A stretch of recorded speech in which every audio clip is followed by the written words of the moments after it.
Does a person ever reach their best?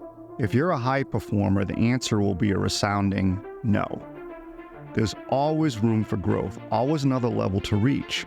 Personal growth is a never-ending journey where we are constantly working toward becoming the next best version of ourselves. Can it be difficult? Absolutely. Here's a good way to look at it. If you're making $250K a year in sales, what holds you back from making $500K? If you're a sales manager that manages 12 people, what holds you back from becoming a VP that leads 50 people?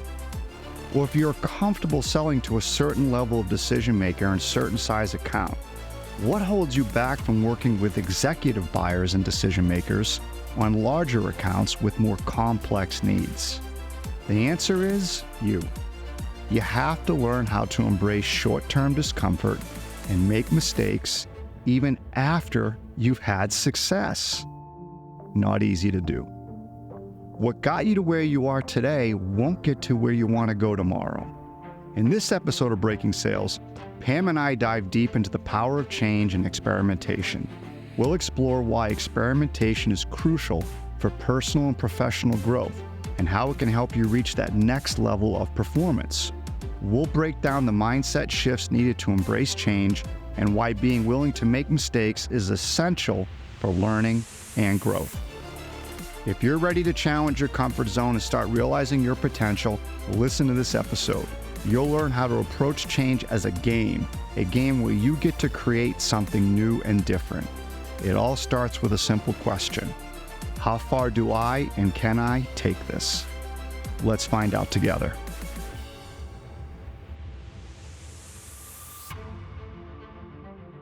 You know, Pam, one of the topics that I love, I do not believe we've ever talked about, is the simple concept of being open to change and experimentation.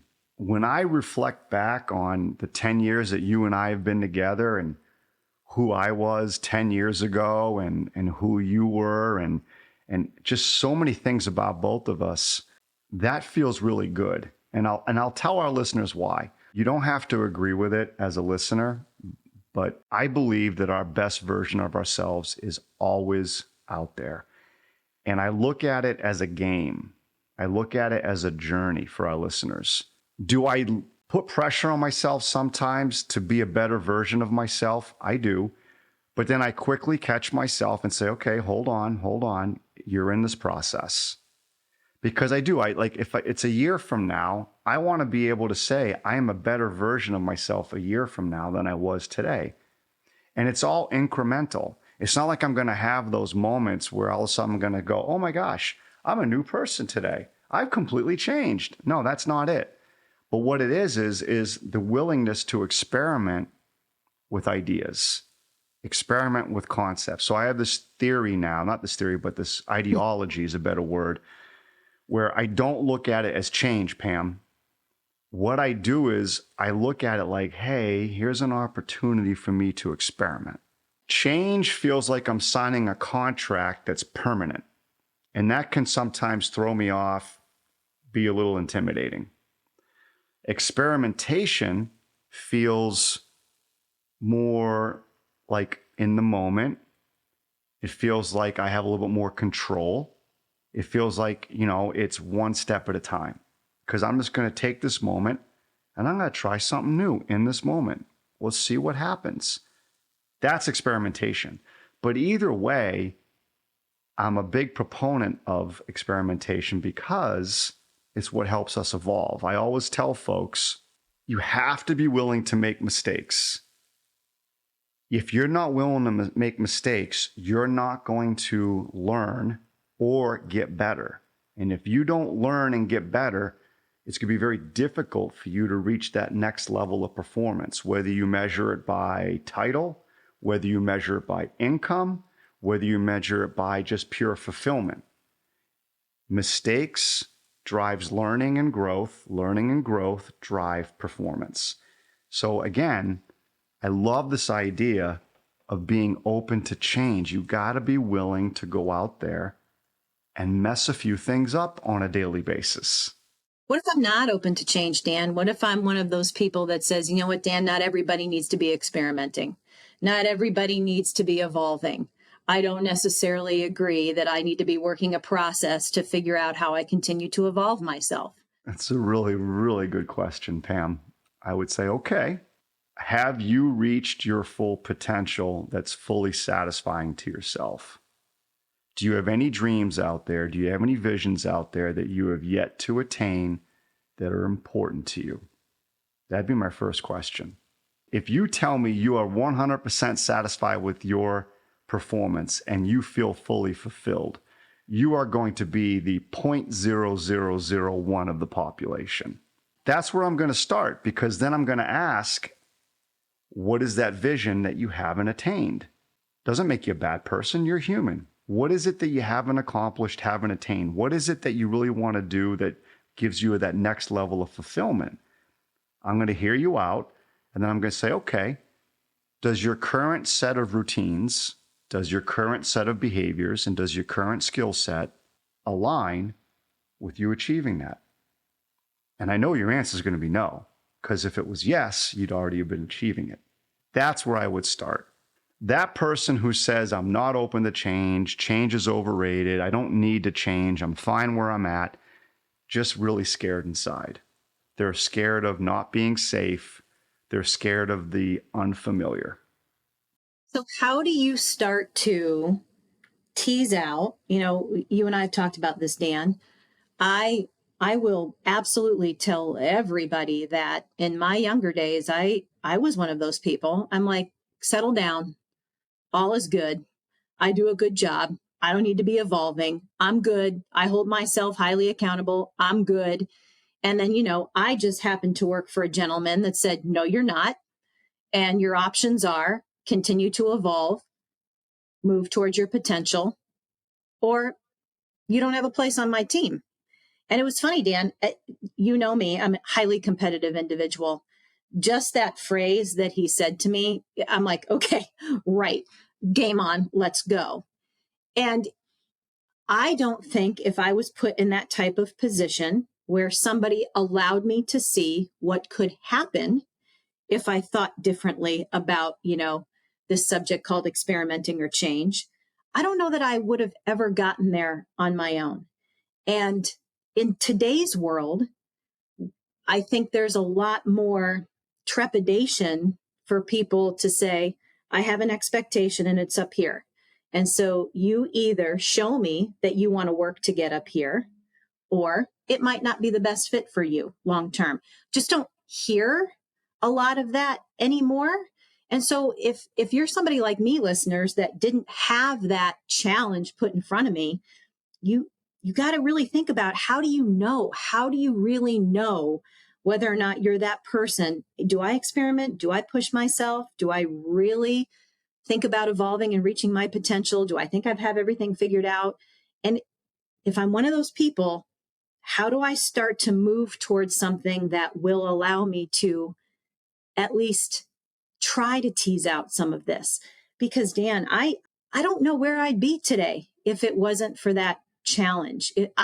There's no way I would be able to do everything that I'm doing today. There's no way I could say some of the things I've said that I've done for myself, experimented, evolved, and changed. And so I think that's a piece too, is how do you find those people that are willing to challenge the way that you're thinking about this thing called change, experimentation? Well, I mean, Pam, you're a little unique in a way where you got some hard feedback early. And there's something about you, though, that was willing to hear it, number one, debate it, number two, and then do something about it, number three. You can't take that for granted. There are a huge section of the population that when they get feedback, they don't even get to the point of hearing it, let alone debating it and maybe trying to decide if they're going to do something with it. You did. So there was something inside you. There was just something there, a spark or something, where maybe you knew you wanted to be a better version of yourself, or you knew you wanted to, see how far you could take your journey. Because not everybody's like that. I mean, and you know this and you do too, I come across people all the time in our growth sessions and our workshops where there's a variety, right? There's the people who are like us who are like, yeah, I want that next level and I want to actually experiment and I want to try new things. But there's also a large group that's like, hey, I'm doing okay where I'm at. You know, I'll figure it out. I'll get there eventually. And that's not true. But they tell themselves that to protect themselves because they don't want to see the other side. The funny thing about it is this, it's a game. And I wish I could do a better job explaining it to our listeners. It's just a game, and I'm not minimizing it, but it's a game. I gamify everything, as you know, Dan, everything. Yeah, and it's the game part. I like the way you use that word, Pam, gamify. But the game part is just saying, okay, here I am today. I've created all this around me. No good, no bad. Maybe some of it's cool. Maybe some of it could be different. I got it, but I've created it. What else can I create? What else could I do? And you kind of look at it like that way. It's a game. It's just a game of creation. Now, again, I want to be clear. Creation is about fulfillment too. It's not just financial. Now, it can be experiences. It can be an environment that you want to create, right? It could be different things. I get it. And there is a financial component to it, 100%. But it's also about fulfillment. When you look back on what you accomplished, how do you feel? So one of the exercises I do, Pam, and when you and I have talked about this, I think, is in my coaching, what I'll do is I'll say, okay, I want you to forward 2 years from now. And I want you to pretend you're walking somewhere with your spouse or your significant other. It could be on the beach. You choose the beach. It could be in the mountains, on a river. It could be sitting, having a cup of coffee, overlooking something, or a restaurant that you love. But you're sitting with your significant other 2 years from now. And you want to be able to look them square in the eye. And you want to be able to say, wow, it's really cool about what we've created these past 2 years.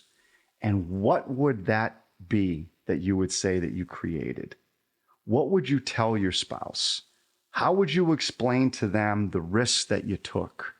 And it wasn't easy, right? How would you explain to them the exposures that you put yourself through in learning a new skill or a routine, or the back and forth on a new behavior that you had to go through, that grind, but you got to the other side, and now you get to share that story with your significant other.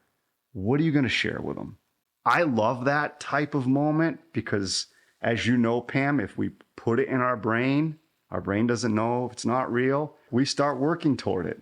For many of our listeners, what better person to share that vision with and share that moment and visualize that moment over and over than your significant other? Good exercise, and maybe a good place for those of us who haven't started to start. It's a game of how far can I take me? How far can I take this? How far can I take these experiences? How far can I take my loved ones? Whatever it is, but it's how far can we go? It's not about limits. It's about where can we go with this? Good way to explain it. So anyways, back to the concept. Open to change. Couple things on it. For our listeners, if you don't know how open to change you are, here's a great way to determine. Let's pretend it's Friday afternoon. You've had a long week of meetings. You've done some travel. You're home, but you're actually heading home and you're thinking about going to a restaurant.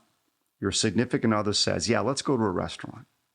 Do you go to the restaurant that you know, the familiar one down the street, where you know the environment, you know the wait staff, you have the same meal, and this is a place that you feel good in? It's familiar, it's safe. Or do you say, hey, there's a new restaurant down the street. It's been open for a couple months. It's got great reviews. Let's go there. Which do you choose? If you're open to change, you are going to feel more tension here because you're going to think about, maybe we should go to that new restaurant. That would be interesting. It's an unfamiliar environment, uncertainty on the waitstaff, uncertainty on the food, but maybe we should go there. If you're not open to change, the other new restaurant wasn't even an option. You already got the vision of you going to the familiar restaurant. Yep. No chance. And you got the feeling of how good you feel when you're in that restaurant because it's a known entity. So that's a good way to understand, are you open to change or not open to change? So here's what I would say to our listeners. Try it once. Experiment. Instead of going to the familiar restaurant, go to the new one once. And experiment with how you feel before, during, and after the experience. Great way to challenge yourself. Yes, it sure is. With not a lot of risk involved. It's one bad meal, perhaps, or the greatest meal of your life. Right. Or a new great experience. Yeah. Low risk, high reward. Being deliberate with change must come with some level of self-awareness. We have to consistently be asking ourselves, what areas in our lives do we want to create and experience something new and different? Imagine what could happen if you approach that area with a spirit of experimentation and growth. Change doesn't happen overnight. It happens steadily and incrementally over time as we learn and try new things that can help us on our journey. It's about embracing the discomfort that comes with trying something new, knowing that on the other side of that discomfort lies the opportunity and what you want. Your best self is out there, waiting for you to discover it. So keep pushing, keep growing, and most importantly, keep embracing change. Because in the game of personal and professional development, the only way to lose is to stop playing. Lastly, remember, you're not signing a contract. You always have the option to stop and go back and pick a different path.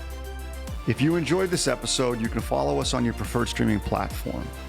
And if you choose, leave a review. You have many options to listen to. We appreciate the time that you spend with us, and we would value your feedback on Apple Podcasts.